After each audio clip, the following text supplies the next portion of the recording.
President Paul Biya has, through the Emergency Humanitarian Assistance Services of the Ministry of Territorial Administration, sent multiform support to victims of the Kidado massacre in the northwest region.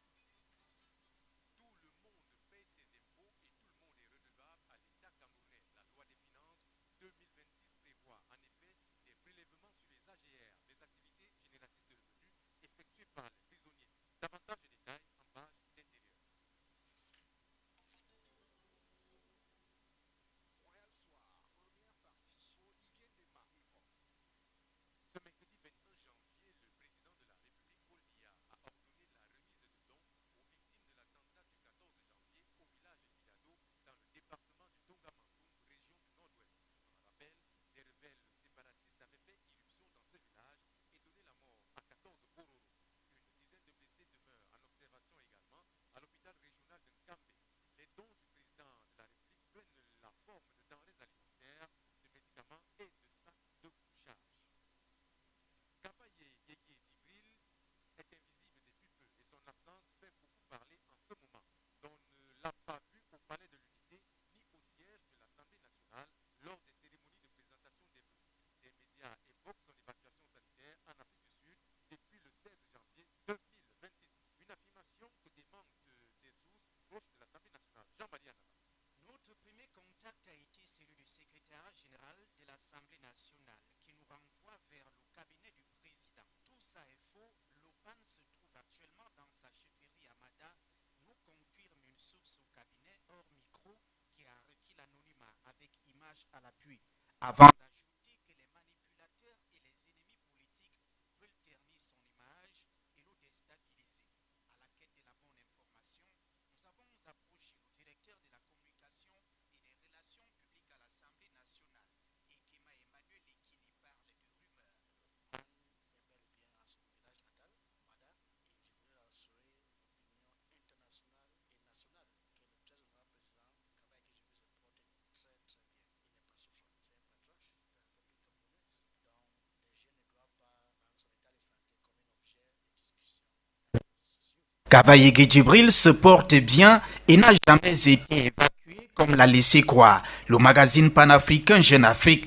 La direction de la communication et des relations publiques dénonce la manipulation. Ça fait pas longtemps qu'il a reçu les jeunes dans le cadre des consultations, savoir leurs préoccupations pour l'année 2026. Et s'il était malade, est-ce qu'il devait faire ce genre de réunion? La réponse est non. Même aujourd'hui qu'on est en train de parler, il y a des réunions que le PAN préside là-bas. À 86 ans, Kabaye Djibril peut avoir un état de santé chancelant pour ses collaborateurs.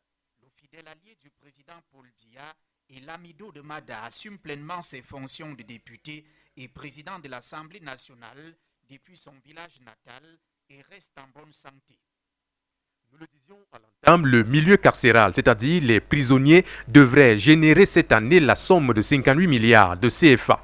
Telle est l'estimation de la loi de finances 2026. Des recettes que devraient générer les activités génératrices de revenus effectuées par les détenus et prisonniers. Avec un expert en fiscalité, Anne-Elisée Tambassa évoque le mécanisme de prélèvement de cette recette.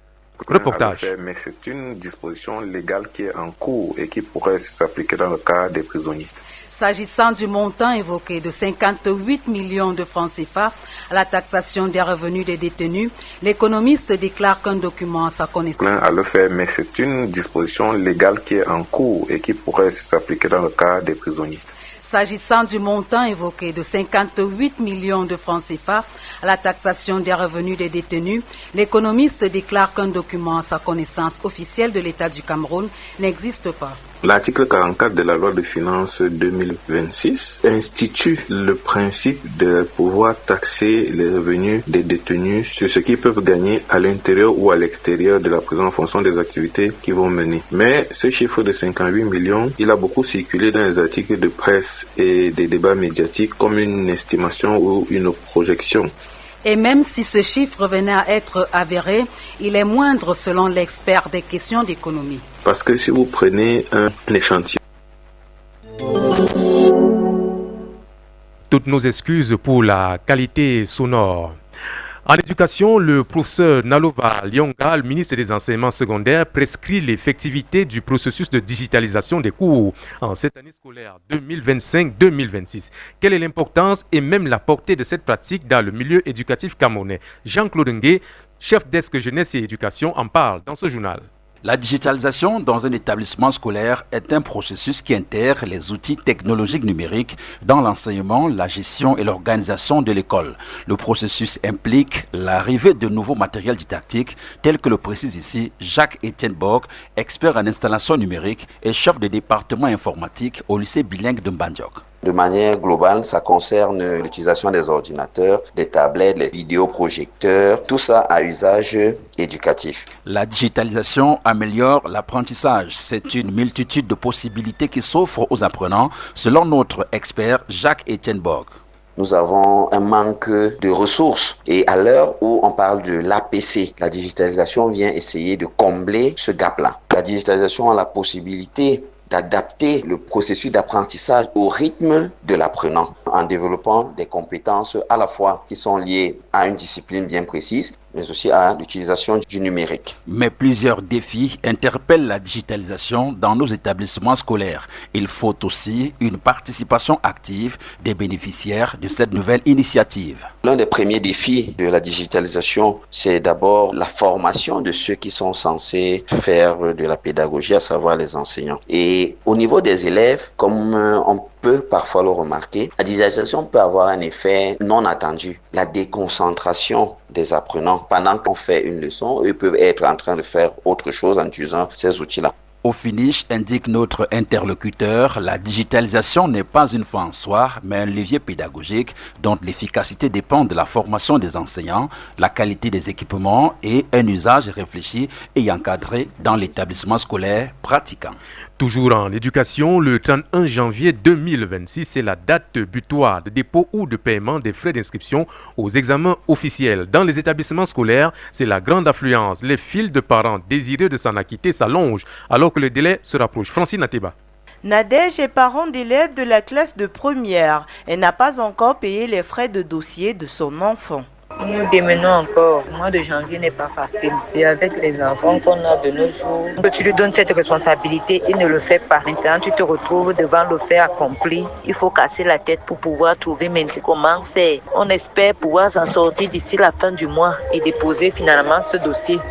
Elle n'est pas la seule dans ce cas. Au lycée d'Anguissa également, certains parents sollicitent une rallonge de la date butoir, selon Patrick Françon, personnel administratif. Nous constatons que beaucoup ne se sont pas manifestés et actuellement, comme nous sommes à la veille de la date butoir, nous constatons beaucoup de bousculades dans les bureaux. Les parents qui se bousculent pour payer ces frais pour éviter des pénalités.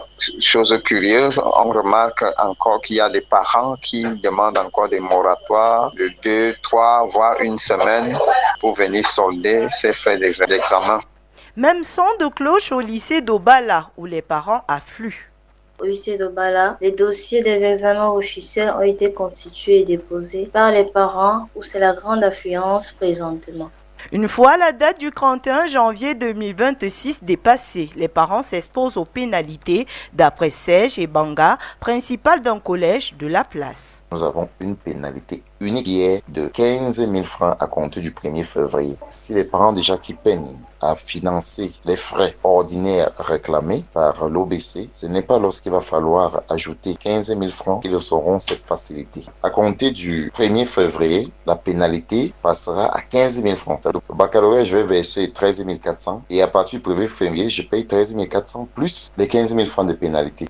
Jusqu'au 31 janvier 2026, c'est la vague normale. À compter du 1er février au 28 février 2026, les pénalités s'appliquent aux retardataires. La date de fin de réception des dossiers est donc fixée au 28 février prochain.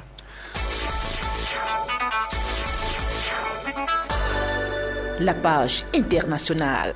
Donald Trump, président des États-Unis d'Amérique, a pris part ce mercredi au sommet de Davos en Suisse. Le sujet à l'ordre du jour est le devenir du Groenland que Donald Trump souhaite occuper. Le président américain a, lors de sa prise de parole, exigé des négociations tout en écartant l'usage de la force.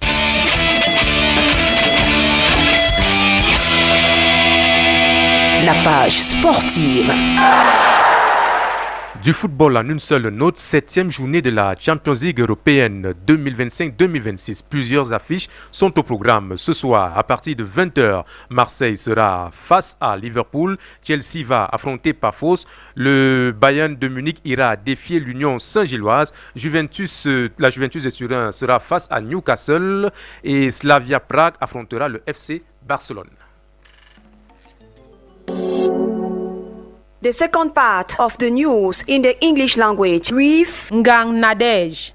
The President of the Republic has sent a multiform support to the victims of the Kidado massacre in Dongamantu Northwest region through the Emergency Humanitarian Assistance Services of the Ministry of Territorial Administration. They consist mainly of sleeping materials, various food items, first aid necessities, and envelopes containing money. The handover was made today, January 21st, by the SD of Dongamantung, George Magla Basilican.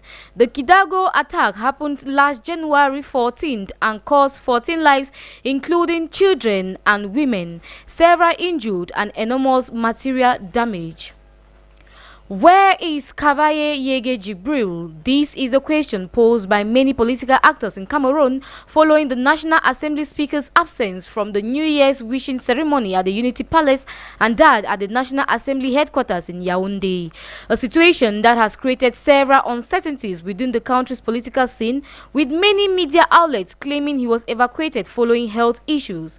Bringing clarity to this instance are reporter Evans Williams Jobati cornered a source within the assembly and cues in this report. Following persistent rumors floated by certain media outlets claiming that Honorable Kavaye Yege Jibril was medically evacuated to South Africa since January 16, 2026, sources within the National Assembly have refuted this information. Emmanuel Ekema Ikene is the Director of Communications and Public Relations at the National Assembly. Right now in his village, Mada Tokomere subdivision, he is in good health and he is carrying out his activities as the first class chief of Mada and the member of parliament of his area. Of recent, he just had a meeting with the youths Monday precisely, whereby he listened to them as they came to share their preoccupations for the 2026 year. And at the end, he responded to the youths that he will always be on their side to make sure that they have quality education and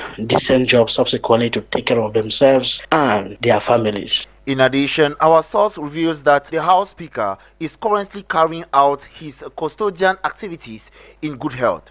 And if the speaker was to be evacuated, maybe he would have been in Yaoundé. As they said, he was evacuated through the Simala airport, but that is false. The speaker is not in Yaoundé. He's right now in Mada, and he has been there for all this while. So the information that we saw on social media was really damaging and embarrassing at the same time. People spend their time publishing things that are unverified. Emmanuel Ekema Ikene, in conclusion, calls on the seriousness of all as they were mere distractions. We have to be spending precious time talking about serious issues of the country. We're talking about the health of the Speaker of the National Assembly, and everybody wants to be the first to break the news which is not even true. Doesn't make sense at all. Cameroonians, especially the youths, we should be more serious about what will bring progress to this country, not talking about the health situations of people that deserve our utmost respect. It should be noted that these preoccupations mounted on the web comes at a time when the country plans on holding two major elections with all eyes on the legislative one. Cameroon is now experiencing a time shift as it gradually transitions into shorter days and longer nights. The impact of this seasonal change is being felt beyond the clock as routines have been affected. Cameroonians have been sharing their experiences and coping mechanisms with the calendar change. Take a listen to them in this Vox Pop. This change has really affected my schedule slightly. I tend to finish my outdoor activities earlier because it gets dark sooner and I spend more time indoors in the evenings. It has also made me more conscious of managing my time during the day so I can complete important tasks before nightfall. Overall, while it has required some adjustment, it has not affected my routine in a major way. Me, I'm a student and I do my things based on how bright the day is. So lately, it has been helpful to me in the sense that I've been able to stay at home and study because I'm someone who works out a lot. And when I see that places are dark already, I have to stay at home. Things is late and it's not good to be working out late at night when places are dark. So I just have to stay home. And it's helpful because take my time, I study, read my Bible, and that's it. Sleep and wait for the next day. Hearing that now we're in the period of longer nights and shorter day, me, it's surprising to me because I haven't noticed it. So me, I'm just walking around like enjoying my life. If it's night, I go and sleep. If it's day, I get up and go to school, do my daily activities. So hearing this is surprising. I haven't noticed anything like longer night and shorter. On to education, compilation of documents and registration for public examinations are ongoing in schools nationwide. About this exercise, various schools set deadlines for the submission of necessary documents by candidates sitting for the different public examinations. Glory Gange spoke with a school administrator on the respect of deadlines and penalties for latecomers and now reports. Keyaka Edward is the principal of a mission secondary school situated in Kolbong, Yaoundé. He starts by highlighting the various documents required for registration of one of the public exams. A photocopy of birth certificate, photocopy of results slip for those at advanced level, amount of money empty and payment of money corresponding to the number of subjects they have to go in for. For those of the external center, they also have to procure a photocopy of the national identity card, in addition to the form they fill that has the number of papers they are going in for and other information. All of this done, the child will generate an individual timetable and sign before the registration process is complete. For schools like his, who take exams organized by the GCE board, deadlines for submission of documents are scheduled before that of the GCE board.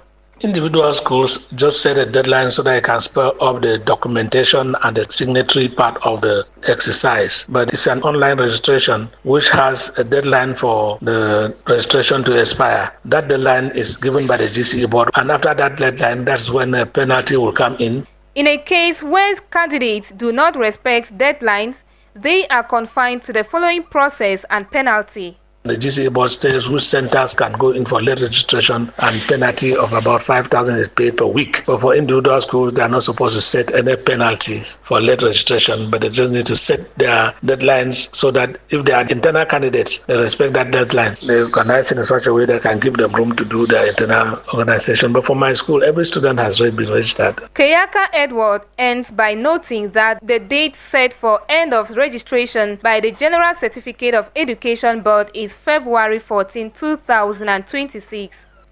In economy, the Cameroon government intends to collect at least 58 million francs CFA worth of taxes from income-generating activities from prisoners for the 2026 fiscal year, a tax reform that provides for a revision and regulation of fields related to the remuneration of prison labor, whose rates were considered outdated. But then, this provision in the finance law remains vague and does not really explain the mechanism put in place to ease the collection of these new tax. Jeffrey Tachum spoke with an expert and compiled the analysis in this report. For the 2026 fiscal year, the finance law has introduced the concept of revenues from prison labor carried out by inmates. But just how will this measure be implemented? Stefan Kwam is a fiscal economic expert. He begins by explaining the legal provisions surrounding this tax. Cameroonian legislation enhances the principle of withholding tax at source. This means that the employees of these inmates become the legally liable parties for this tax. Their duty is to withhold the tax directly from the inmate wage before paying out the net amount. Going further into his analysis, the expert says the concept of tax imposition on inmate labor is far from being new, but only existed within an informal system. The income of inmates must be traceable, which requires their work to be formally regulated. And this reveals a core weakness in the state new plan. Inmate labor is not a new concept in Cameroon. It has long existed, but within a completely informal system. Therefore, for this fiscal measure to be viable, a comprehensive formal regulatory framework is an absolute prerequisite. To conclude, Stefan Kwan points out the need to consider the annual system of income declaration, although it's not clear whether it also applies to inmates. We must also consider the system of annual income declaration. While it's unclear if this applies automatically to inmates, it would allow them to voluntarily declare any income earned and settle the corresponding tax. According to the Ministry of Finance, these provisions are intended to diversify the state's non-tax sources of revenue, amongst others, in a context of growing budget constraints. On to the societal story, the phenomenon of criticizing and judging women's capacity on the steering. They are mostly judged for being very slow while driving and other lacks at certain levels. In line with this, Frine Crispin, a head of Reporters Brigade, interviews some Cameroonians on the above issue and now reports. Where did you learn your driving skills? Who gave you a car when you are scared of the road? These are some of the hateful phrases you get on the road whenever a woman is seen handling the steering. These comments, according to Elvis and Williams, are due to the fact that most of the time, some of them are weak. Driving, you need courage to drive. So most of them, when they get to a certain place, instead of use courage to pass, they'll slow down, they'll be afraid, and that will cause hold up on the way and also certain accident. They are not like men who usually take certain courage. Most people really criticize them because when they are in a place where there's traffic or they are in difficulties, they panic, and when they panic, either the engine goes off or they do something that they were not supposed to do or they block the road. So people tend to criticize them. And to Susie, most people would criticize women on the steering are just stereotype. Most men too, they just have this preconceived idea that since women want to do things that they do, they make it look like there are certain things that are still just restricted to the male gender. And since they see women behaving like that and maybe they don't do it well, they get angry. Not knowing that life is a learning process. We always learn. We should never think that we know a particular thing better, because a day may come up when we still see that there is something that we have to learn from what we think we know already. Moreover, Williams believes that women should be motivated more while on steering and not judged. It's not all women that panic on steering. It's very courageous for a woman to go out with her car drive. It's to be encouraged. Instead of criticizing them, we are supposed to encourage them and teach them more how to drive and how to behave in traffics or in zones where the roads are bad. According to sociologists, it is important for the population to debunk the belief that woman driving is a myth, stop positive aggression, and promote women driving careers. Out of the country, flooding in Tunisia has killed at least 4 people, while schools and businesses have been forced to close after parts of the country experienced their heaviest rainfall in more than 70 years. Authorities say all 4 deaths occurred in Moknin in the monastic governorate. According to the head of forecasting at the National Institute of Meteorology, some Tunisian regions have not seen this much rain since 1950. And in sport, Cameroon's indomitable handball Lions have fallen to the Carthage Eagles of Tunisia with 41-22 goals. The Lions lost after a hot tussle at the BK Arena in Kigali, Rwanda, at the opener of the 27th edition of the African Handball Cup of Nations. They still have to face off with Kenya and Guinea in the days ahead as part of their Group C pairings.